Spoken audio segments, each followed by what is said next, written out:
And welcome to another Bancroft Brothers Animation Podcast. Hi, Tony. Yeah, Tom. Good to see you. Yeah, we're the Bancroft Brothers. If you guys don't know, if you're picking up the podcast right now, the Bancroft Brothers are two twin brothers that worked at Disney for many years. Have been in the animation industry for over 35 years. Holy cow, we're old, but we love being creative. We love talking about animation, which is why we got a podcast, because we love talking about it. We love to draw and animate, not as much. It's not, it becomes work really fast. It's all those drawings you have to do in animation. Yeah. There's so many drawings. I know. Oh, I love, Tom, I teach at Lipscomb University. So do you. Do it. And when I love, the first year freshmen that come in, and I'm like, okay, let me tell you, all those enthusiasts, you love watching animation. Now you're going to be making it. I guarantee this first year in the animation department, you're going to draw more now this year than you have in the last 5 years. And they're always like, yeah, right. I draw all the time. You have no idea. Yeah. And here's the other thing that happens. I feel like in the animation program, because we both taught animation, beginning animation classes to the freshmen through the years. I feel like I have destroyed more people's animation careers than made animation careers. Oh, wow. I'm not going to say that. Here's why. I'm raising up the next generation, but no. I mean, there's the few that love it. I'm just saying more people than not in that group go, oh my gosh, this is hard. I never want to be an animator from that class. Okay. But that's not you. That's discovery of that. This is a lot of work. But they thought it was going to be something else. They actually end up doing, and we're talking about hand-drawn 2D animation, by the way, everybody. They do learn computer animation. It's just Tony and I don't teach that. So somebody else does. If you're in the South, if you're out here our ways near Tennessee at all, come out February 21st to the 23rd and check out, especially that Saturday, Sunday, 22nd and 23rd of February. That's when you want to come. Get your ticket now. animationyall.com is where you can get the tickets for it. And I want to pull in our guest for tonight. This guy is great. If you've seen him at, say, Lightbox every year, that's kind of when I see. That's where I met him. That's where I met him too. We went to dinner. I don't know how I got invited. I think Armand Serrano, I'm going to say, invited me, and Thomas Fluharty was there. I'm bringing him in. Hey, Thomas. Hi, guys. Hey, man. It's an honor to be here. Hey, welcome, buddy. I'm clapping for you both, man. You guys are awesome. I love you guys. Oh, man, we love you. I mean, it was kind of a mutual love and respect right when we met each other at Lightbox. And we've been wanting to have you on the show for a long time, Thomas. And we're so happy that you could be here with us. And Thomas, I'm going to add a little something here. I hope I make you blush. I was a little intimidated by you because I was like, no, this guy's an artist. He's up here. I'm like a cartoonist that can make things move. That's not true. This guy is like a full-on illustrator. Tony, before you came on, I was showing him who I feel like he must be influenced by, or maybe he influenced him. C.F. Payne. I have a nice drawing up there of C.F. Payne. And anyway, he says he just went. He's like, oh, what's his name? It's not C. What was it? Chris Payne. Oh, Chris. Yeah, we're good friends. He was just, I didn't mean it. I didn't say it like that. I just saw it. I was like, oh, I think that's Chris. So it's Chris Payne. Yeah, we've been pals for quite a while, and he's a great guy. I love him. So. Yeah, well, there's I've very heard few that about people, him. For the audience that's listening, there's very few people that draw at the excellent level as Thomas Fluharty, and so kind of you. Thank you. That's why we say he's at a different level. If you haven't seen his work, I'm going to throw out. Go to Instagram. I think what's your call sign there on Instagram? Thomas Fluharty. Oh, Thomas Fluharty. Yeah, you didn't make that easy on people, did you? At Thomas Fluharty. Yeah, that's like I got the flu. And then Hardy, H-A-R-T-Y. Some people say Flaherty or Fluharty, and it's Fluharty. So it's Thomas Fluharty. I think I introduced you as Fluharty. Oh no! I have a friend, Andrew Tischler, who's a good pal, and he's another name drop. So, keep going. I'm just saying. I don't mean to. He's famous. He must be famous. No, I don't. No, Andrew Tischler would call me Thomas Fluharty. So I'm like, I haven't corrected him, but maybe this is the official correction for Andrew if he watches this. So. Andrew, I'm sorry to break it to you, man. You just said it. He's not your friend. He's really upset right now. Fluharty. So Thomas, I would say for the audience that's listening, what would you say the thing that you're most known for in the industry? I mean, obviously you do fine illustrations, you do caricatures, you do editorial type work, you do commissions, you do beautiful animal drawings and things like that. But what's kind of the thing that you're probably most notable for? Probably. Well, I had an illustration career back in I did storyboards for 35 years. That set me up. Yeah, for live action. No, for advertising agencies. Okay. And that broke my back. Like that was just like friggin' nuts for 35 years of being jerked around by art directors. Wait, I want to dig in on that just for a second. Yeah. I've often heard it pays really well. Pays very well. But crazy requests like I need this tomorrow, kind of like that kind of a schedule. Yeah. So I started at 20 in New York City. And I went to art school. That's a whole crazy story as well. But I got to go to art school. You could watch it. There's a video online. But basically, got to go to art school for free. Then I went to. It wasn't because I was good. It was something happened. My father was killed, and all of a sudden, I'm going to art school for free. It was like crazy. Anyways, all that to say was when I went to art school, this art teacher said, this art director in Dayton.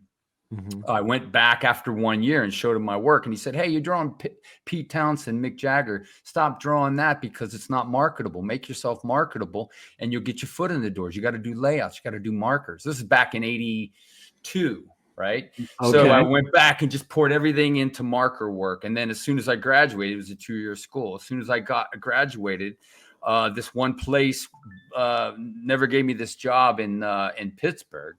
I was supposed to be doing rendering the vacuums and mattresses for the newspapers because the dot pattern was messed up. It wasn't advanced enough. So they kept blowing me off and they never gave me this job rendering vacuums and mattresses. And so thank goodness. I'm telling you. So anyways, what happened was my friends go, dude, you really want to live in New York City? Send your work to New York City. So I went to the Black Book, this little source book back in the day. And I looked up New York City. I looked up all these great studios and I found this one, Gem Studio. And they drew really well. And I was like, man, if I could just work here. So I sent them my resume and some samples and I sent it to this other guy, Bruce Martin, Rough Riders. Out of the blue, I get this call from this gruff New Yorker one day going, you Tom Fluharty? I go, yeah. He goes, you draw? I go, yeah. He goes, you draw out of your head? I go, no. And he goes, well, why don't you come up to New York City? We want to give you a chance. So he flew me up to New York City. Wow. I walk in. Ken Bald is working there. Ken had done Dr. Kill there, Captain America, best friends with Stan Lee. And Ken's 64 at the time. So he already had a whole career. And so basically I tried out for a week and I got this job. I move up and I'm 20 years old. And I'm drawing everything, and we're doing, BBD&O. We're doing all these advertising, all these agencies. I'm doing Dodge, FedEx, Coca-Cola, all this massive things. But I'm drawing hands, I'm coloring, and then so I stay there for 13 years, and I train under Kenny Bald, and he taught me everything. Man, I friggin' would watch this guy draw. I'd take him my drawings every week, and he would just beat them up. So anyways, all that to say was that lasted 13 years in New York City. That taught me how to draw because, you get this scene. It would be like, hey, this is a 30 frame board. And this is a Latino family and she's drinking orange juice and she's in a kitchen. So you have to construct all that from the ground up. You don't have that photo. Anyways, all that to say, I left there. I had a great career in New York City for 13 years. That's a whole nother story. But then we ended up moving to Minneapolis. Once we moved to Minneapolis, I had started paying attention to caricature. I wanted to do caricature. So the storyboard was paying me tremendous amounts of money. It's a very lucrative field, but it's like, it's so freaking crazy. It's like, all of a sudden it's like Friday. My wife's like, you coming home? This is when I worked at Gem Studio. I'd be like, I don't know. Our director just called. I might be working all weekend. So all of a sudden, 10 o'clock at night, Friday night, it's like, hon, I'm working. So our plans are canceled. And I'd work Saturday and Sunday and then go in the next week and you jam and draw all the way till like Friday, end of the day, a whole nother week. And you're wiped out. But you made, $10,000 or $5,000 or whatever it was, right? So fast forward that now for 35 years, right? And it's like, oh my gosh. So it just sucked the life out of me. Yeah. But all in that, I started realizing this was getting me to where I wanted to go. This was setting me up for my future. And that taught me how to draw. I'm still learning how to draw. I haven't arrived. Nobody arrives. But I'm a freaking student, and I just press in hard every day to shoot free throws and learn. And I want to draw it a different way, and I want to paint and draw and create. So all that to say was, then I got trained. I got trained. Well, I started getting magazine work, and I'm not name dropping here, but this was a kind of a cool thing. That Mad, they gave me the cover of Mad in 1996. That story's nuts as well, but that was crazy. That's when editorial opened up, that the whole thing opened. And then we moved to New York. We moved to Minneapolis. And then at that point, the New York Times tracked me down because I had reached out to them. And again, I was trying to do caricature. I was practicing. Yeah. And yet I was good enough in that sense that I could get into these magazines. But I really cut my teeth from 96 up to 2004. I finally figured out my voice. Yes. And yes. Then I got trained classically as a painter in 2003. I went down, I'm living in Minneapolis. I went down to the studio, Paquette and Hernanco, and they taught me how to paint. And I'm still learning how to paint. But how long was that time period? Like, how long were you training with them, learning how to paint? I still study with Joe from time to time. Oh, really? So it's just an ongoing. Yeah. So for example, I'm better. I don't learn by figuring it out on my own. What I say is, when I'm going to learn something, I'm going to go study with somebody great, and they're going to get me to the front of the line faster, because they are going to solve these problems for me that I'm not. I'm a big believer that if somebody ever says I'm a self-taught artist, I look at their work and I go, yeah, it looks like that. Right? It's like, fine. If you're a self-taught artist, fine. But Rembrandt had a teacher, Sargent had a teacher. Right. Yes. Everyone has a teacher, or should have a teacher. It'd be like you guys in Disney, right? Like you have, the famous 7. Is it the 7 or 9? I can't remember. It's 9. It's 9 old men, right? Yeah. The 9 old men. Yeah. So they hand it off, right? And you just freaking. I saw Glenn Keane around these guys and all this stuff, and this whole thing, So, anyways, that happened in 2003, and I'm still studying to this day. Painting. That's and I'm working on it. This is a painting I'm working on. It's a 6-foot painting of a saloon fight. I'm calling it Saloony Tunes, where they just beat the crap out of each other. But for those that can't see what we're seeing, that are listening to the podcast on audio only, we have a picture into Thomas's studio behind him, and it looks like a freaking Renaissance painter studio. It's so awesome. I see easels everywhere back there. You got paint. Canvas is out. You got your guitar in the background, your paints and supplies. It looks like a dreamland, though, for an artist. It is a dreamland. Yeah, totally. Right. I mean, ours is like that too, right? I mean, we have the animation version of. That's right. That kind of thing. That's right.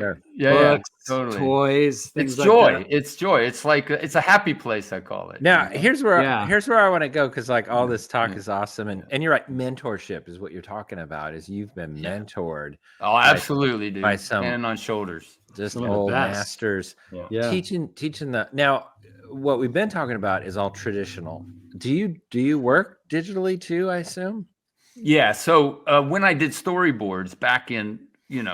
I think 2000 and somewhere around 2008, or something, I went full time on digital because I talked to this guy and he's like, yeah, that's digital. Yeah, that's not even on paper. I was like, no way.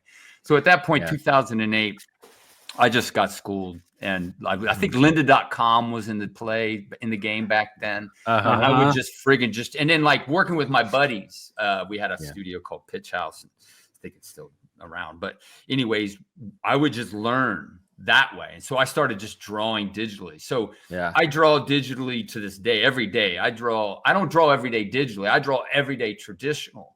But when I have to paint or work for a magazine, I work for a few magazines, it's all digital because it's just like this, and the speed is rapid.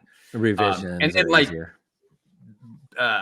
I think I mentioned this to you, Tom, maybe, but I started doing character design. I worked on The Chosen, this character design, the adventures of the Chosen Adventures or whatever. But that was all digital. That was just full-time, 40 hours a week, just digital. Now I draw traditionally, scan it in, and then paint on top of it. Yeah, I just don't like drawing on glass. It just this like it's hard. Doesn't work, right? Yeah, right. So, anyways, I'm fluent digitally, but I say like I'm basically like I can go about 4 miles down the road, turn left, take one more right, and find my way back digitally. You know what I mean? Right. But I'm painting what I know, in oil paints, digitally. Right. So all that traditional training obviously does, translate into digital. It's not separate. Yeah, it's just like a little step in between that kind of can get in the way at the beginning, especially as you're first adapting. But I'm sure you kind of overcome that part. And, as long as you know those 10 steps, that to do. And that's kind of me on Photoshop. I know my, whatever, we'll say 20 or 30 steps that I can do to draw and do basic coloring. But I don't paint on it.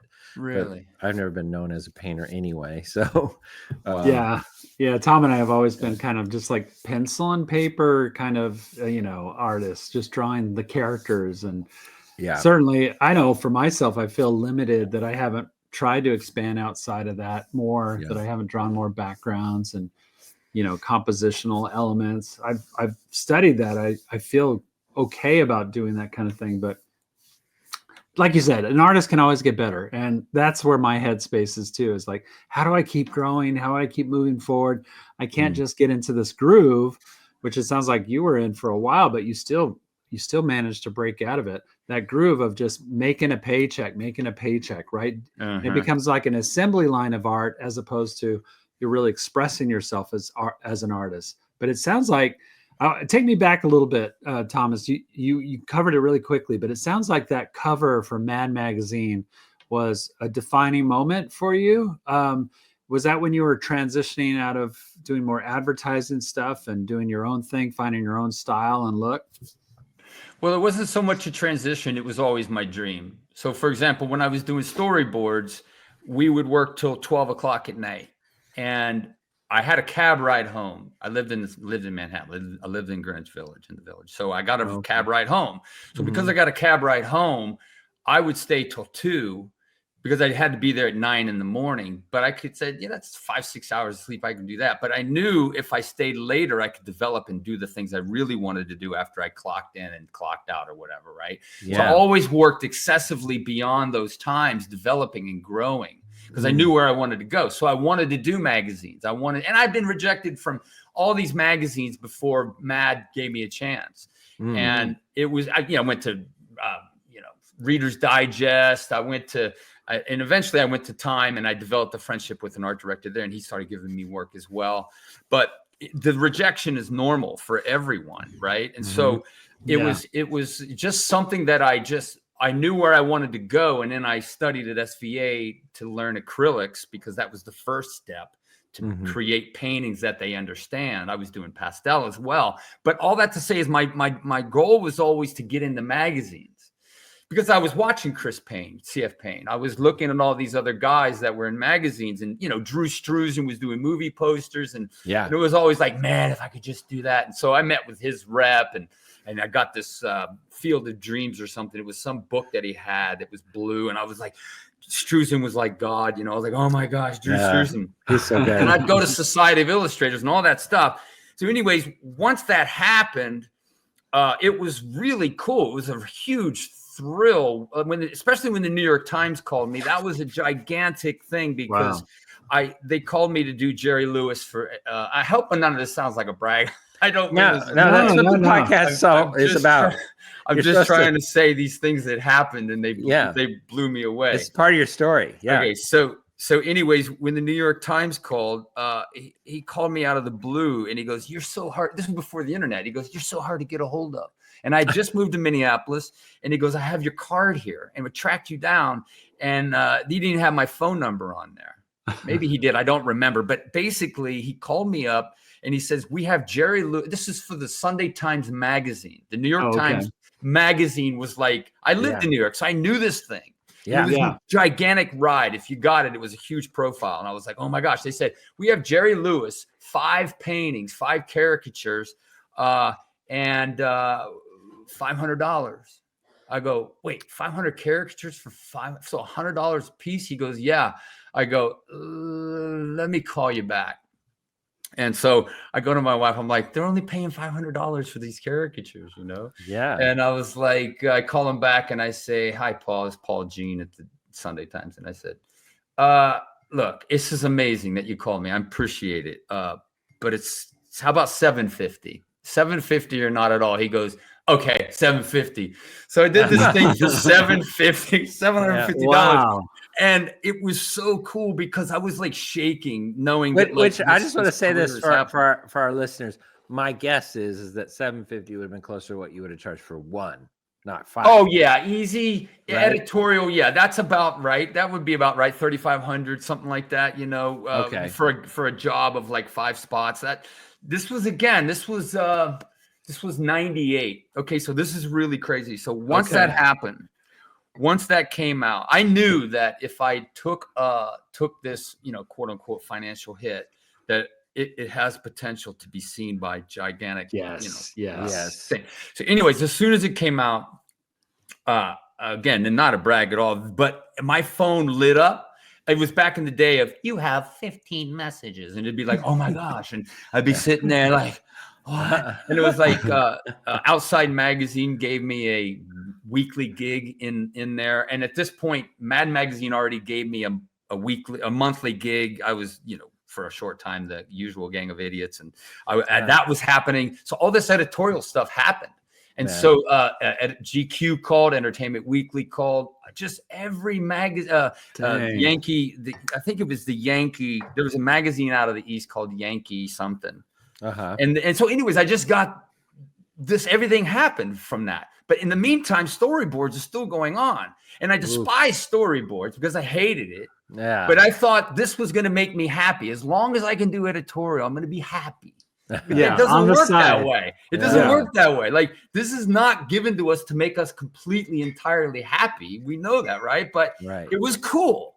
But then after a while, it was just like, this is not, I don't want to do editorial. But it was, what I loved was painting, and I loved caricature, and I still love caricature to this day. So all that to say, that was a long-winded answer, sorry, is that in spite of the storyboards, I wasn't really going to bail from it because it was just such a nice paycheck, and I could manage it mentally. Because I knew if I checked in for 3 or 4 days, I could make $5,000 or whatever. Yeah. And then I had my time free to just do whatever I wanted. Yes. So that was how I managed it. And at some point around 2018, I was like, I'm done. I'm done with that. And I had already set up other fires going on. I have a few fires. Like Steven Silver says, "Hey, we got freaking fires going on, 5 of them." Fires. That's pretty good. 5 fires. And Steve, I love Steven. He's a good friend. So he doesn't mind that I mock him. I make fun of him. Your style, I gotta say, your style for caricature, I find to be very inspirational. Thank you. It's like one part very realistic drawing with the shading and the details. You kind of get real hyper detailed with wrinkles and pivots and things in people's faces. And then it's also very distorted. Reminds me a lot of, I used to study different caricature artists because I'm always envious of caricature artists. David Levine. Oh, yeah. David. Very awesome well-known artist. I think he lived 1926 to 2009. So older generation artist. Yeah. Was he an influence, or what were some of your influences? More Drucker, I know from Mad Magazine, very famous caricature artist. Yeah. So Levine was always someone I looked at for sure, you know.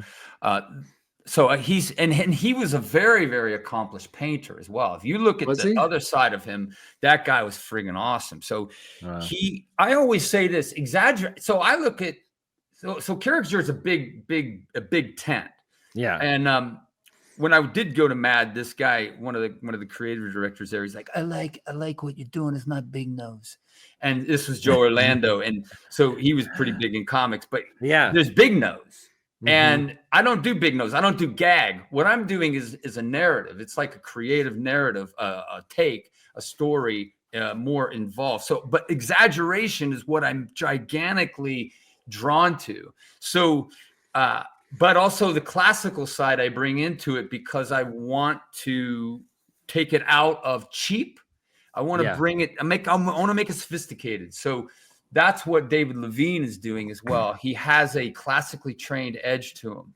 And exaggeration is so cool that you have to use it judiciously because if everything is volume 10, then you don't hear anything. Or if you put ketchup all over your fries, then the fries are toast. Yeah. You have to use exaggeration for story, and everything is story. It's all serves story. Like, what is this thing about?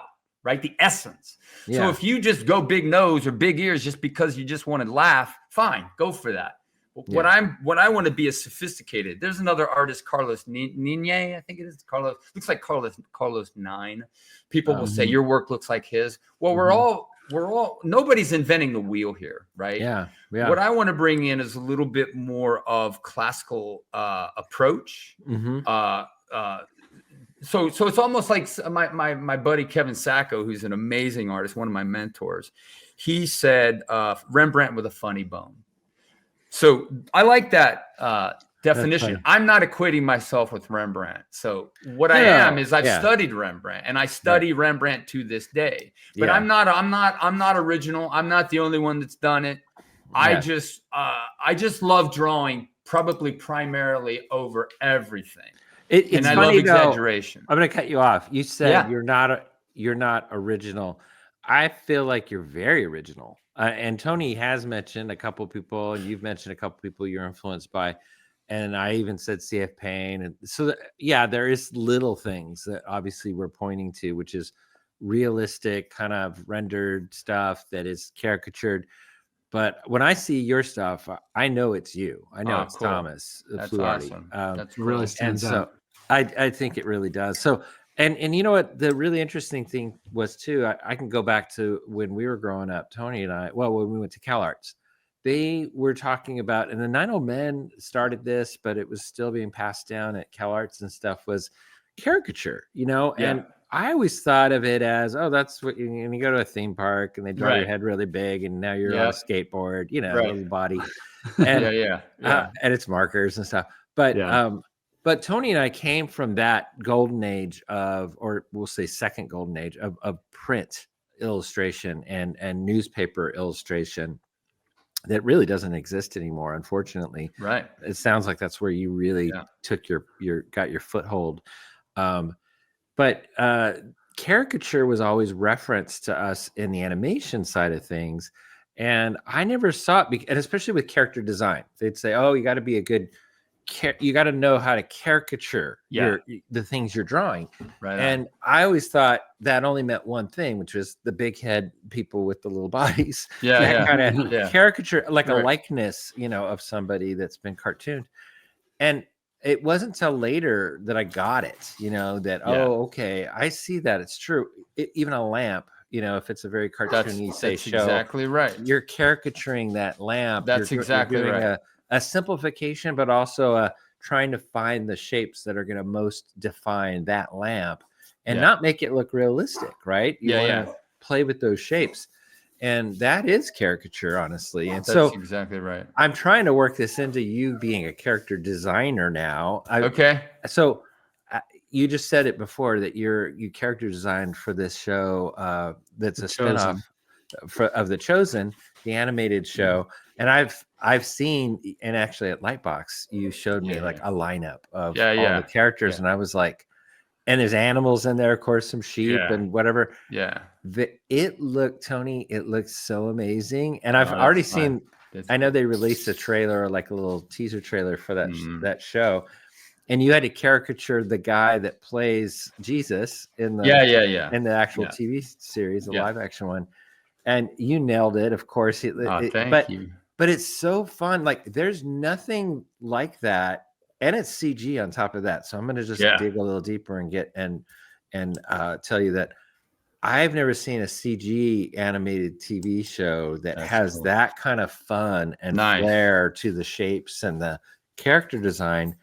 Boy, for your first time out, because that's your first time out, right? Like it was the second. I did something that isn't out yet with Spin Master called Dynamo Duke. So that was in 2000. No, 2020. That was in 2020.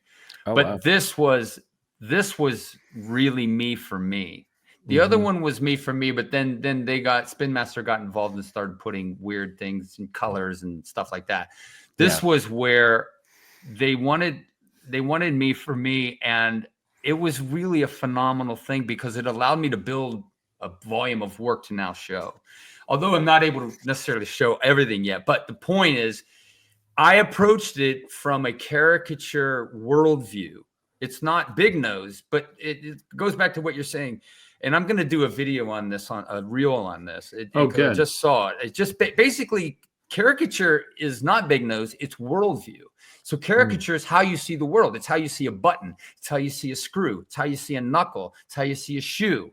So think of Mort Drucker drawing a shoe, or Jack Davis. Yeah. They pushed that shoe.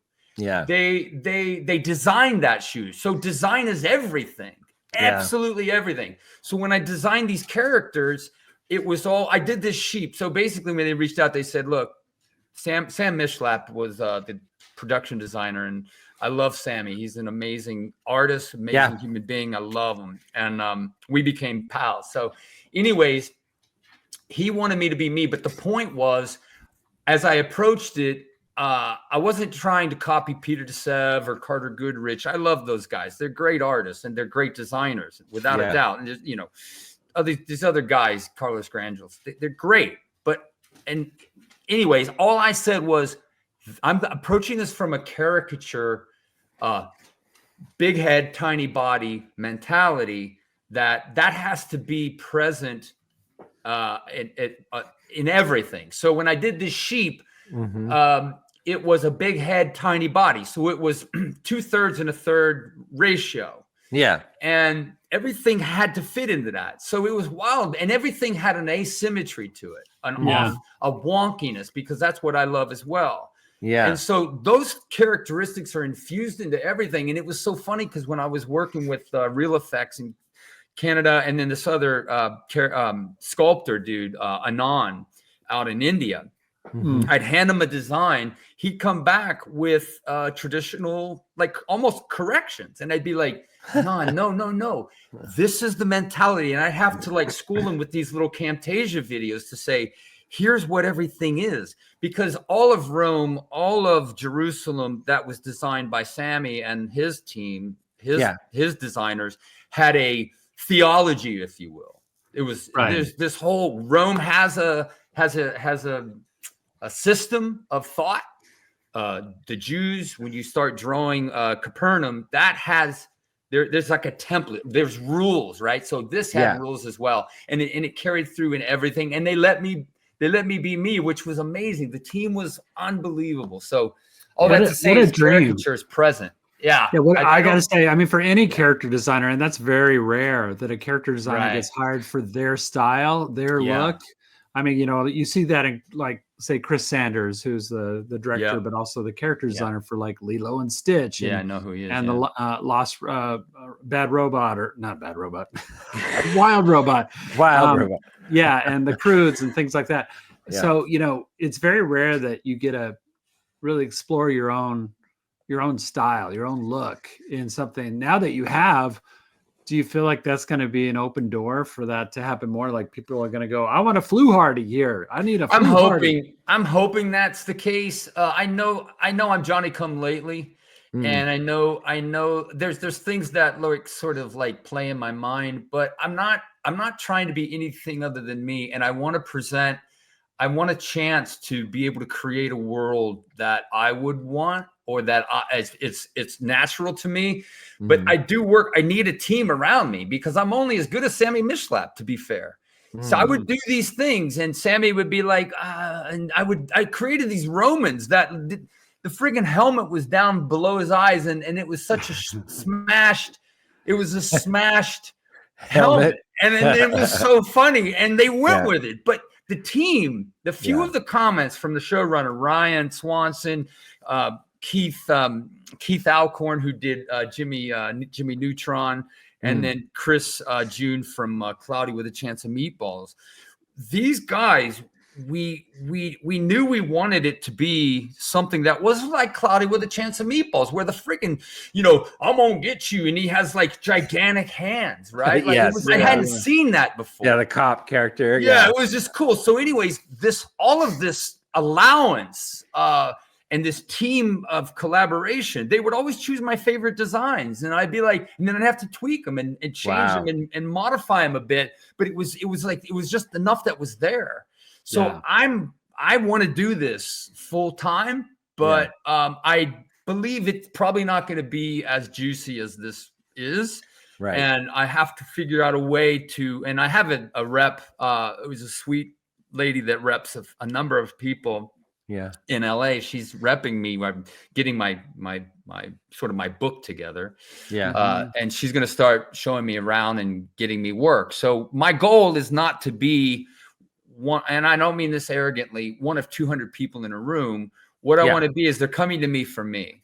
And not be arrogant, but I work with a team better than me just handing my drawings to you and say, you either go with them or not.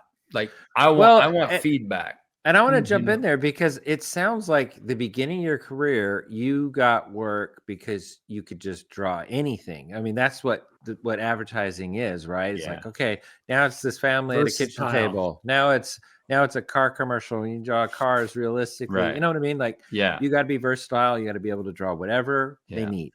And so you've been there, done that. And so now you're saying, as you progressed as an artist, and you do have a very unique style, obviously, you want people to go, I need this one guy. I don't want just anybody. Yeah. And I totally get that. I really saw, and I told you this at Lightbox, I was like, I am amazed that somebody was smart enough to just let you go crazy. And they approved all those crazy designs, because you see them in a lineup like you showed me, and I was just like, oh man, this is such a cool looking show. That's excellent. And Sam Mishlap, I know Sam too, and he's amazing. And so I'm now getting more and more excited about seeing this series, because I just saw the little teaser trailer. But and I'm not usually fond of it like a CG show, but when they go to this level, like the Madagascars of the world, and a lot of Kung Fu Panda. Kung Fu Panda. Absolutely. Kung Fu Panda was a perfect example. When you're going to go into CG and kind of reinvent it a little bit, and that sounds like what you guys are doing. So, like, did you run into anything beyond the Sam Mishlaps and even the showrunners, like whoever was paying for that show? Did they, I assume, are pretty, Dallas Jenkins created The Chosen, so I don't know if it went all the way to Dallas or not, but all the time. Was there something like how open-minded were they? Because that tends to be where the executives. That's usually where the buck stops. So there's three people that created the Chosen. I think it's Chad Gunderson, Dallas, and Ryan. Okay. So Ryan is the showrunner. He's the one. Okay. He's the one that sat over top of it all. And if there was something questionable, Dallas saw everything. He saw everything. Sure. But Ryan's gut, he's the main writer as well. And it's a comedy adventure is what it is. It's friggin' funny. It's brilliant. I'm not just saying it because I worked on it. It's brilliant. All the team, man. I mean, even Keith Alcorn, just the choices and the comments, they were never jerking me around, like frustrating me. It was always cool. Anyway, so Ryan would sign off on things. Like I did this pigeon, and if somebody gives you a pigeon as a character designer, it's already been done, right? Like it's like My goodness. So I'm looking at, Bolt. I'm looking at all these pigeons, and I'm like, Pixar. There was this other character designer that had, and he's a great 3D sculptor. He's amazing, but he just wasn't. He was giving them what they had seen, kind of a thing. Mm-hmm. But he's brilliant. So when I did this pigeon, again, I just approached it from big head, tiny body, and it was a pigeon that I hadn't seen. Mm-hmm. And it was so cool. So somehow I was drawing this pigeon and I deleted one of the legs, and I was like, oh, he doesn't have another leg. He only has one leg. And I was like, he doesn't have a leg to stand on, like we don't with God, like our own righteousness. We don't have a leg to stand on, right? Like we need a savior. We need somebody to save us. So this I just was like, I bring it into these meetings, and Ryan would be like, oh, and then people would be like, wait, he doesn't have a leg. And I'd be like, yeah, because he doesn't have a leg to stand on. And then so finally Ryan goes, Tom, I've been thinking about this. He goes, and I like it. I'm going to have him have one leg. He goes, because I have a nonprofit called A Leg to Stand On. And we give prosthetics to kids who get their legs blown off in the wars. So he goes, because I have this nonprofit, A Leg to Stand On, I think it's a great idea. He doesn't have a leg to stand on. So I was like, that's crazy. So now it's written into the script, and he hops and he's cool. And so I don't know, even the sheep, I drew this sheep, and he had really tiny legs, skinny, small little legs. And they were going, wait, sheep have long legs. But I was like, no, he has little tiny legs. But if you shave him, he's got normal legs. Oh, all that to say was it added to the character that he's just this little guy that just just barely waddles. And anyways, I don't know. It was just cool. So I don't know how I launched into that, but sorry about that. Well, now I want to complete this and to say, how are people going to see this? Is this going to be, on through the Angel Studios app, or is it? They're no longer with Angels. They're no longer with Angels. Okay, they separated from them, and they it's going to be on Netflix. Whoever streams it. Yeah, it's I know Dallas Jenkins has a deal with Wonder is their company, and but I think they made a deal with Amazon. So I wonder if that'll be where it'll come out. You don't know? I'm not sure yet. It's going to drop like any day now. I think they're almost done with the first season. And then they want this thing to run for like The Simpsons for 19 years, Oh, wow. Man. I mean, I don't know how long, but it could be something that I work on for a while. Yeah, it could be something you're attached to for a long time. Tony and I are working on a biblical feature. So I just had one question about that. I love it. By the way, I've seen it. It looks beautiful. Oh, thank you. Thank you. It looks great. That makes me think when you say it's going to go forever. My assumption is that it's extra biblical content. Like you've taken now, and I think Jesus, from what I heard, only shows up every once in a while. He's not in every episode and stuff. So my assumption is that you have sort of like smaller made up characters that are reoccurring characters. And will they sort of like cross into biblical stories every once in a while, but also have sort of their own adventures? Yeah. So it's not about. So it's not The Chosen, like Jesus is going to go to the cross and little kids are going to go like, hey, why are they beating him up? That's not what this is about. It's about the adventures of Abby and Joshua. And so it's about these two kids and life in Capernaum. So for example, there's this character that I created that I really love this character. And his father's name is Sirius. He's a Roman soldier, really big and strong. He's got big, gigantic hands. And his name is Sirius. His son's name is Hilarious Maximus. And so Hilarious is a punk. And when I designed them, I designed these punky little characters that will interact with Abby and Joshua. But he's a brat. He grew up in Rome. And so when his father walks through, anyways, all that to say was I finally designed him as a fat little punk. And when I designed him, I just did a little scribble after all these other drawings. And I was like, oh my gosh, that's hilarious. And he is hilarious. He's his name. But it was just crazy because, I mean, I pray, you know, I'm like, God, let me design well today, you know? So it was like, this thing just came out of the blue and I knew it was right on. They loved him. And now he's this cool character. Like you could make a show on Hilarious. The point is here's how well it's written. So for example, Sirius and Hilarious are walking through the marketplace in Capernaum, and Sirius just grabs grapes and eats them and takes a scarf and puts it on Hilarious from the Jews that are selling in the marketplace. They're taking stuff. Yeah, they just take stuff. So he takes these grapes and he eats them and he hands them to Hilarious, and he just gives Hilarious his cape. Anyways, Hilarious ventures off and finds he meets Abby and Joshua, and he's all kind of bossing them around with this wooden sword that he's got, and he thinks he's something, and they're like, "What do you think you're doing?" They're not intimidated by him, but basically after he lets his whole facade, his whole mentality wear off and become friends and become vulnerable with them, they start looking at clouds and he starts opening up to them. Basically, at the end, his father comes and says, "Hilarious, get over here." Because actually a cloud starts talking, but it's actually his father, Hilarious, going, "Hilarious, come here." And when he wakes up, when he looks over, it's his father. Anyways, all that to say is when he finally kind of gets back into Hilarious mode and he's walking away, you see a cut through the market. His father grabs a grape and hands a couple to Hilarious, and Hilarious is like, "No, I'm good."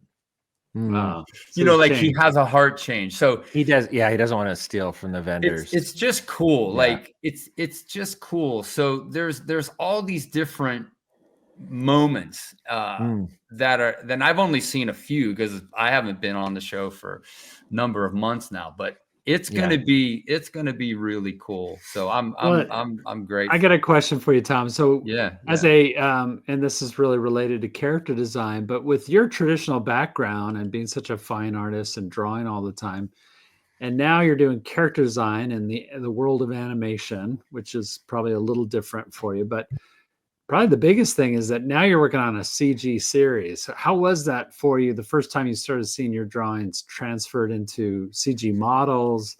Was that tough at first? And I know you probably do a lot of drawovers over the CG models. Well, and that's where I want to hear so go with that, but also add on to that question, which is, did you do that? Did you kind of make corrections? You must be doing drawovers and things like that. But what was that like for you that first time when you're starting to see your work being translated to the computer?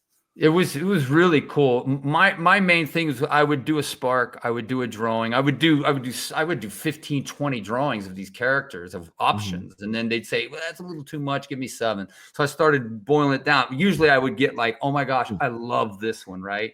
And so these would be pencil sketches with little digital lighting on them just to bring them a little bit further so that they could see something. And then once they choose, maybe we bring a face in over here or an expression.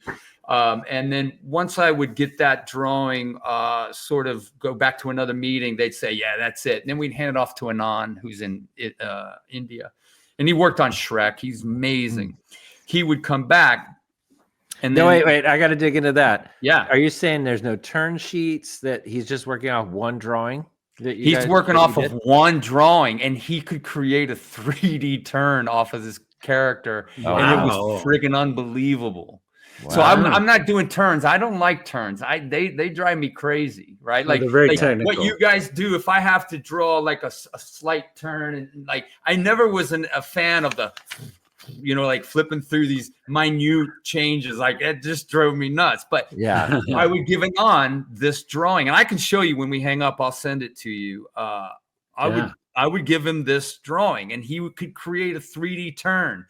Out of I don't know what he was working in, if it was I don't know if it's ZBrush or whatever, but it was like a lot of times it was color or whatever. But then I started understanding that like I have an ability to understand what this thing looks like correctly.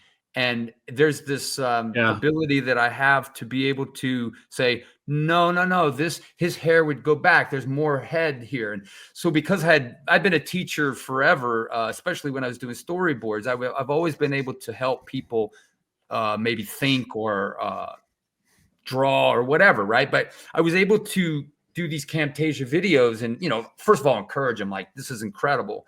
But then what I would say is he has to look like this. The nose has to go up. The nose shouldn't come down. It's looking like a hook or whatever. So I would shape these things in these Camtasias. I'll probably send them to you. I think I can do it when we hang up. And then he would come back and he would usually nail it by that second video. But sometimes, especially on Hilarious, he just didn't get it. And it took 3 or 4 or 5 videos back and forth, but eventually we got it and we shaped them. So we were able to shape every character this way. It was like, I was really spoiled because, man, it was just, I don't think I'm going to be able to replace this ever. It was such a joy. I just want to dig into that a little, one of those steps, which is, as you're designing, and you're a blue sky guy, there's no doubt about it. As a character designer, I could tell you're coming up, like you said, I did 15 different designs and they're like, whoa, how about a 7? Like you did more than they wanted.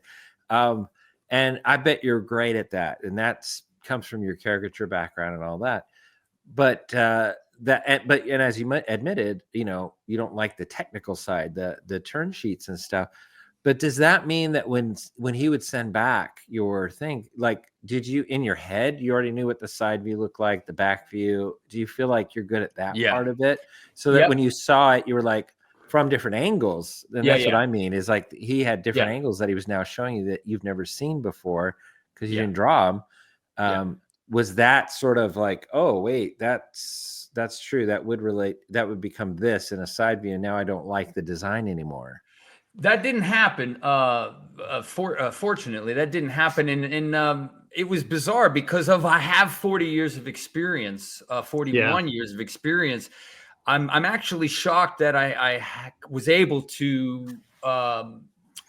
design correct, if that makes sense. So correct, because what was really bizarre, and again, I think a lot of this was just God giving me grace to do this. Because this is a new territory. I had to match. There's an actor in the movie and in the series. So I actually had to do a lot of the actors, turn them into 3D characters. That was tough, but there's this guy Thomas. I love this character Thomas in The Chosen, and I drew him straight on. And once I would caricature him, I would basically just throw character design eyeballs on them. You know what I mean? Like imagine you just grab Gru or you grab Moana, those eyes. And because I had the likeness, it would look exactly like them with character design eyes on them. And then I was able to nail this likeness. And then when he spun it, there were things I had already drawn profiles as well in a caricature way that I needed to see so that I understood the character as well. But basically, once we did these 360 turns on the actual actor that was now a CG 3-dimensional character, it was like, it looked like him, like the whole spin. I was like, oh my gosh, this is so cool. Again, it's a team. It was like Anand really helped me. And I was able to make these tweaks that were necessary because there were times when he didn't understand the back of the head. And because I'm a designer and I understand design, and I've been studying character design for a long time. I just haven't done it in this arena. But anyways, all that to say was I was able to, again, just keep working on simplification. Like, that's tough. Simplifying a character, creating it as a silhouette, seeing it as a silhouette. I would just take it to black, spin that thing, and then like get rid of curls. And then even when Real Effects started designing hair, I was like, no, there's way too many things going on in this clump back here. And this is it's 3 clumps, and this is what they look like. And in that clump, there's 2 shapes. You see what I mean? Like, these are bizarre things that breaking it down to simple shapes as much as possible, right? Hair is shapes. It's shapes. A tree is shapes. It's not leaves. It's not individual hair. So anyways, all that to say was phenomenal learning experience for me. Well, I love that about you, Thomas. And you keep coming back to that. And that's what I'm really tuning into myself, is that you love to keep learning, you love to keep growing. Cool, yeah. Which means, I mean, for my question, and we're going to be wrapping up here pretty soon, but yeah. I got to say, what's the thing? You've done so much in your career, from fine arts illustration and editorial. You've done children's books. Now you're into animation. You've learned about everything along the way. Everything has driven you to the next thing. It feels like God has you on that path. Mm-hmm. Yeah. What is something that Thomas Fluharty hasn't done that is still something you hope to achieve, something you want to do in your professional career? Yeah, I mean, for me, the goal is just to develop every single day and just to get great and figure it out. Like that is it. Like, I want to become a painter. I'm painting. I've been painting for a while. I want to become a painter that painters look at and go, wow. Right. Like, I think that I've drawn way more than I've painted. Yeah. So my goal is to and they're both the same, honestly. But I just need brush mileage. I just need to sit down. I've been studying color over the last week and a half since I was traveling. I had brought this color book and studying color because I'm doing this painting. So I just want to paint, develop, grow. I want to be able to keep doing what I do. Keep doing what I love is ultimately what it is. It's like, if you don't love what you do, then you're in the wrong job or you're going to be miserable. But I just love creating. I love engagement. I love drawing. I come in every day and I just draw until I have to work. And so it's like, which is more drawing. Which is drawing. It's not work. Go deliver pizzas. Thankfully, it's just if I have a deadline, now I got to stop drawing. Dang, I really love this thing. And so that's my pursuit. It isn't that I'm waiting to have something happen. I don't need. I don't mean this arrogantly. I don't need validation from a big studio to make me feel like, wow, I must be now. I've arrived. I've arrived. Like, and I wouldn't mind if somebody called me, but like, that doesn't mean that's happiness. Right. And so I just know that I'm happy doing what I'm doing, that it's not the center of my life, but it's entwined in my DNA. It's who I am. I'm an artist. Like, I can't stop being an artist. And I love engaging people, traveling and doing stuff like that. So, and just making stuff every day. I want to add to that, which is I'm guessing, and you did mention that you're a teacher and you're always teaching, but giving back, right? You've been mentored, like you said, early in your career. Yeah, right on. Well, even now you're always sort of being mentored. I'm sure. How does that fit into sort of your future too? Do you feel like that's going to be a big part? And do you tend to, you ever take on like a personal, intern or whatever that you train? Yeah. I'm on Patreon. I'm on school. I teach at school. Okay. There you go. And I'm always teaching. But the reason why I'm on Patreon is engagement and it's access. They have access to me. And I just do Zooms sometimes where we just talk and I just they ask me questions or whatever, but I'm always building in and trying. I basically want to breathe life into people. Like, you know what I mean? Like, I met with this famous Neil Adams was his name. If you know Neil Adams. Comic book artist, of course. I met with Neil Adams when I was, 27, and I went over there because my friend Tevin Sacco said, "Check this out, Tom. Go to Neil Adams' work." I went over to Continuity, showed him my work, and he looked at all my work and he flipped through it, and then all of a sudden he slid my book back and he goes, "So, why are you here?" And he put his hands on his chest like this. And I said, "Well, you're a great artist. I figured I could learn something from you," and blah, blah, blah. Because I worked at Gem. We competed against him. This is what he said to me. He slid my work back to me and he said, "Look, if I were you, I would move to a small town and I would start there." I walked out of there like, "You jerk." I walked out of there and I made a point. I will never be an idiot. Ever in my life. What did he mean by that, though? What do you think he meant by that, Thomas? He meant that I'm in a big. I don't know what he meant, but that was a huge insult. You're drowning in a big aquarium, or you're not good in enough. the ocean. You're not. You shouldn't be in the ocean. You should be in a small pond. You're not good enough. Move to a small town and start there. It's the biggest bunch of crap. And he said it to other people as well. I don't know if he's trying to fire them up or whatever. It was the most stupidest thing. I thought it was completely ridiculous. But the good that came out of it is I will now pour into anyone, and I will make time for everyone if as much as I can, regardless of what happens. This was at 27. Nothing happened yet at that point. But that was a huge takeaway for me to just say, I can breathe life into people, you know? So that's my goal, is just to breathe life, give back. That's so much just the coolest thing. Just like people that have a bad father will turn out to be the best fathers. I love that. Right. Yeah. So, I see that in you and that joy and that love and that passion. But what would we have a lot of listeners that are at that point. They're learning, they're growing. They're wondering about, how do I break in, or how do I do this or that? What's something you would tell, I don't know, let's say younger Thomas Fluharty, if you could go back in time, what's something you would tell yourself, like, kid, this is what you need to know? Is there anything? Yeah. Number one, be humble and be teachable. Those are two things. Be humble, be teachable. Find the great artists and study with them. That's the number one thing. Find great artists and study with them. Keep your circle small. You don't need 15, 20 people on social media. What do you think? You don't want to do that. But be humble, be teachable, study with great teachers. If you can do that, you will succeed. And be patient. And let me dig into that a little bit too, which is, I know that you're saying mentorship was how you learned, and that is the only way to learn. And I agree, because we had that at Disney.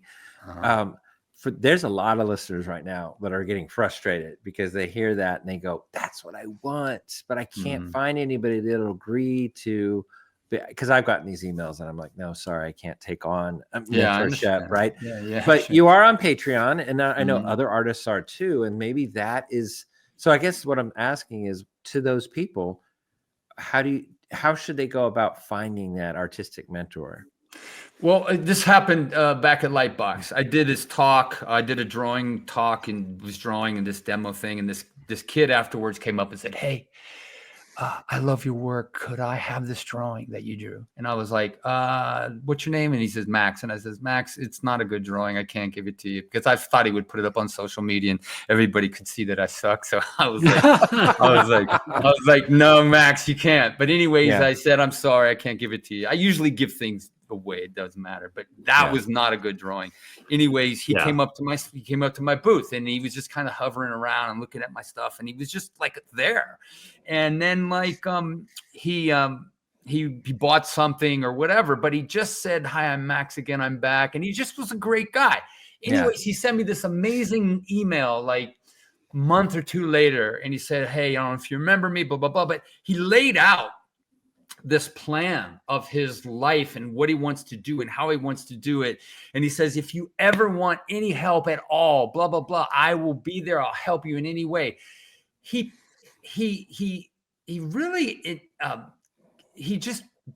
became friends because I saw he was legit. And I just wanted to help this kid.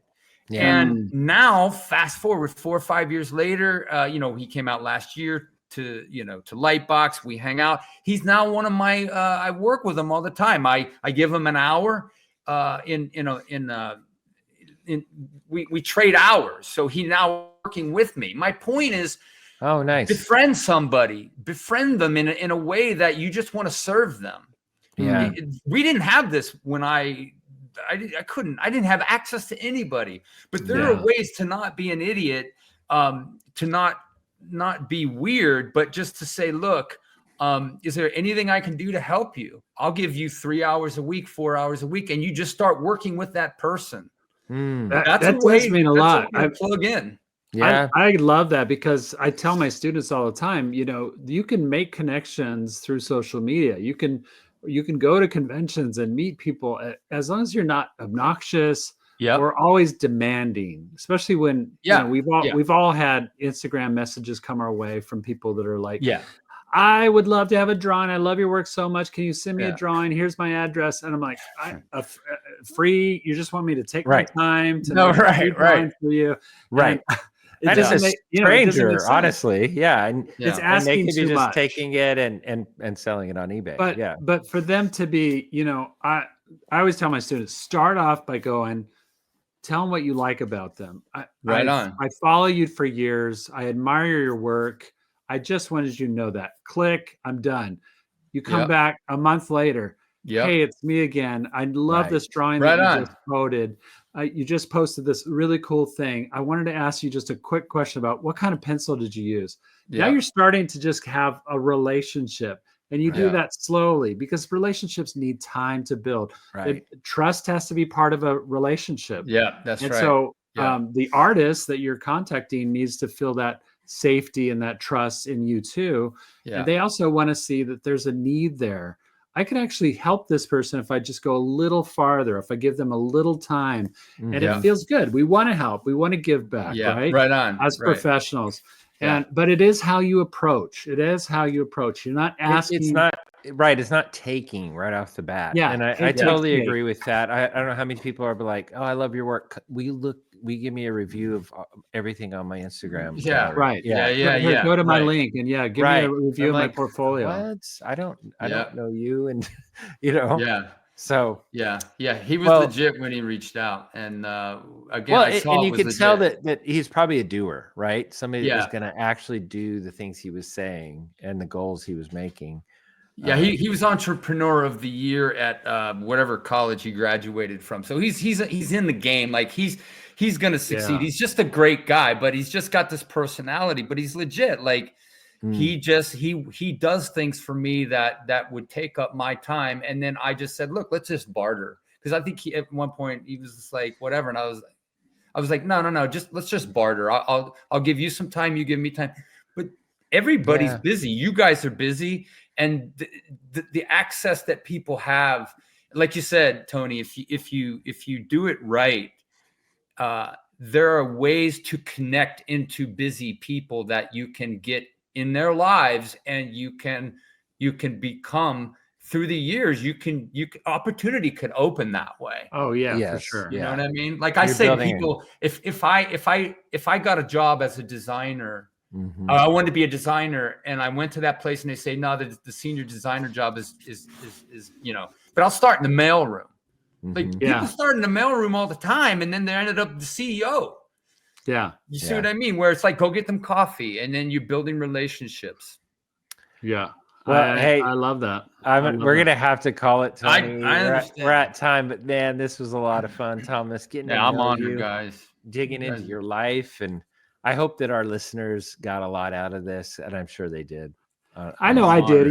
Just like you talk about, Thomas, loving to learn, to grow in art. For me, this is a big part of why Tom and I do this podcast. And for me personally, I love hearing people's stories. I really enjoyed this today, Thomas. Thank you for opening your heart, giving us the time. And just like you said, the barter system, if we can give you time sometime, give us a call. We'll be there. Just give us time. We owe you some time. We owe you some time for sure. But and I think Tony and I both are big fans of yours. I just want you to know that, and I appreciate that. I appreciate it. I'm right back at you. I'm big fans of what you guys do. You're like next level. You're like the artist, and so really honored to have you. Kind of you. And we share faith, and we also love your heart. You just God's been good to us, man. He really has. Oh, and Tony, he told me off mic, he has 5 daughters.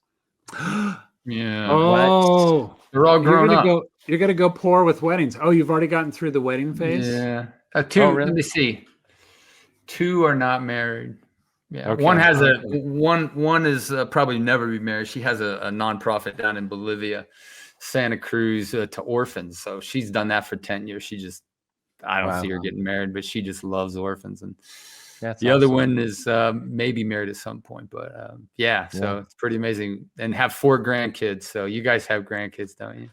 Yeah. Well, Tony does. He's got in 1 year. What? You got 3 coming, or my 3rd one's coming in February. It's awesome right now. So we're about the same phase. Yeah, we're about the same. Yeah, we are. I know. Are you guys 60 or are you 61? I'm 62. No, thanks though. But yeah, we're like 50. What are we? 58, Tom? Yeah. Oh my gosh. I'm sorry. I didn't mean to throw you into the 60s. No, it's coming for us. Don't you worry. It's right around the corner. That's and incredible. I don't have a grandchild yet, but I have one on the way. So I'm nice. really excited. Yeah. Nice, man. Yeah. Well, it's so good just talking about all this stuff because we really connect. You know, Tom and I, being of the similar age as you, we really connect with all these people you're talking about. You know, that renaissance of illustration, like in the 80s and stuff. But also hearing your journey getting into animation has been so cool just to hear about that. You know, everything leads to where you are, and I've always believed that too. Yeah, it's awesome. Honestly, I sit down in my studio every day and I look up and I'm like, how did this happen? Yeah. How am I in this studio? I mean, because I was a druggie in the 10th grade. I was like, how in the world? You know, so it's crazy. We didn't get to dig into all those stories. Oh, you don't need to. It's online. No. It's online. Oh, okay. Well, we'll have to. Everybody go look online. Where? YouTube? Do you have a YouTube channel? It's on YouTube. I did a talk at the South Dakota Art Museum. It's just called, just if you type in YouTube, Thomas Fluharty Art Museum Talk or South Dakota Art, it's an hour long and it has a slideshow. But it's my story. I mean, I actually have, out. I have no logical explanation for the last 41 years other than Jesus intervening in my life. I was drunk and stoned on a street corner in New York City, and I was going to get another beer, and I prayed a prayer with Jews for Jesus, and no way, really? And then my life blew up. And I have a feeling your wife had something to do with you being on a Success Shot too. Is she a real supporter? Oh yeah, she's gracious to me. I married up, obviously we all say that, but that's true. She's an amazing woman and raised the girls and homeschooled everybody. And then they went to high school eventually. And so it's just been a great run, you know. So it's like, again, you know, we're standing on the backs of people. I stand on the backs of godly men and good people that have helped me all along the way, you know. So it's just been this thing. So I'm just honored to talk with you guys. Actually, I want to say this. I saw you at a food truck in 2016. I was like, what were we doing? You guys were eating, obviously we're eating. You were ordering some food or something. Was that CTN? Yeah, I think it was CTN. Yeah, because they invited me out reluctantly, I think, and I did a talk with two other guys, but it was because of schoolism, and it was cool. But that was a really rough time for me. 2016, I was really not in a good place. I was just kind of depressed and nothing was really going on. But yeah, it was crazy. But anyways, I saw you guys at a food truck and all that. That's so funny. I don't remember you, but I remember that food truck. I do remember that food truck. I do. I remember being. You wouldn't remember me. We were very excited. You know, you go to a convention and you're just like, you never get a break from your booth or something, and so you're super starving. Yeah, I totally know. Right. I don't know what we ate, but it was like the best meal of my life. It was like starving. It was a burrito, I think. But yeah, totally. Anyway, Thomas, I do have to get going too. It's an honor, guys. What a blessing. Thank you, man. Take care, brother. Good talking to you. All right. I appreciate you guys so much, man. Thanks for what you do, man. No worries. Blessings, Tony. Tony, as we always say. What do we say? We say animate from the heart. If you like what you just saw, please consider subscribing to our YouTube channel, Pencilish Studios.